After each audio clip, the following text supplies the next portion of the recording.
This is Antoinette James, one voice belonging to We the People. I'm talking about my latest title, We Are Revolting, The Inconvenient Truth. I'd like to talk about section 2 of We Are Revolting, and it looks at how the world, particularly the West, is controlled. As I was researching for We Are Revolting, certain names kept popping up. Names like Bill Gates and his father before him involved in Planned Parenthood and eugenics. People like Rothschild, who have a monopoly on the world's money, on the world's riches, much of the land they own. Warburgs, their involvement in World War II and funding the Nazi machine. The House of Rockefeller, with his hand in medicine in the early 1900s, that changed medicine from being a herbal-based medical procedure to toxic medicines and over-medicating, surgery and toxic vaccinations. His hand in education that has dumbed down and re-edited history and changed the whole school system. Names like Morgan and his involvement in the building the Titanic, destined to sink, taking down the Astor family, among others. We Are Revolting looks at their secret societies. They have their cities that are their sanctuaries, but they also do their strategizing through secret societies. Secret societies like the Round Table Group, the Council of Foreign Relations in America, the Royal Institution of International Affairs in Britain with Tavistock, the Royal Institute of International Affairs, Tavistock. They're all one, just different branches of the one.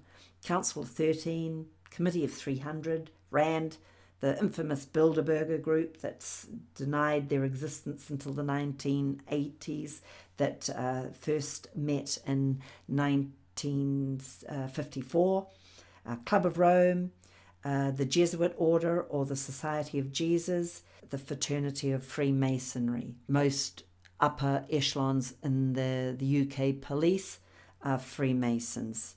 It's a very secret society that has its hand all over the Western world and historically.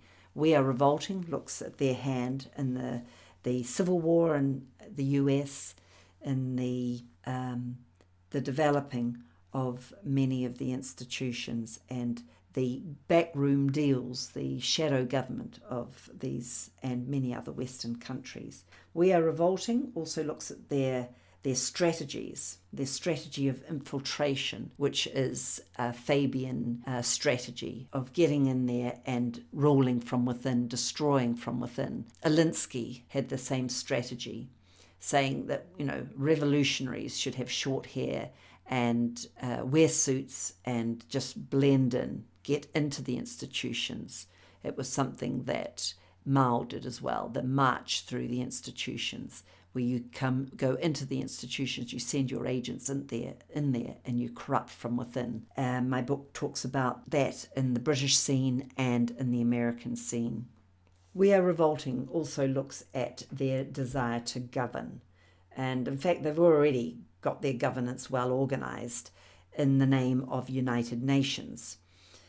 Kick-started first as the League of Nations that was ousted for the fraudulent communist setup that it was, but several years later with President Woodrow Wilson at the helm and different Fabius and communists strategically positioned, United Nations was given the final help when Rockefeller bought vast acres of real estate in New York and donated it to United Nations for their headquarters.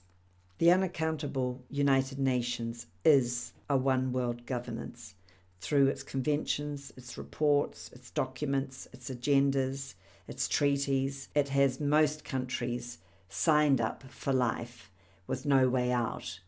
Individual governments make the laws for their country, but they seem to sign into what the UN says. So governments in individual countries are just a smokescreen for what's happening at the United Nations level. Without the people being engaged in any discussion, United Nations agendas are being pushed through into every country. And these agendas are agendas of the elite's strategies, the elite's belief system set the agendas for United Nations.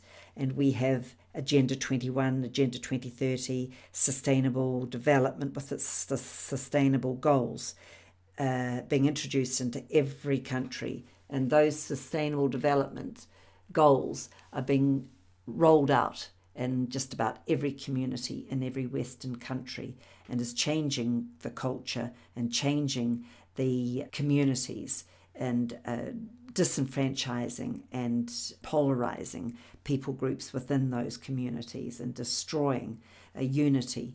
As I mentioned in the last tape, the families were destroyed. Now we're looking at communities completely destroyed. The weaponized world has crept up very slowly, and we don't even really notice it.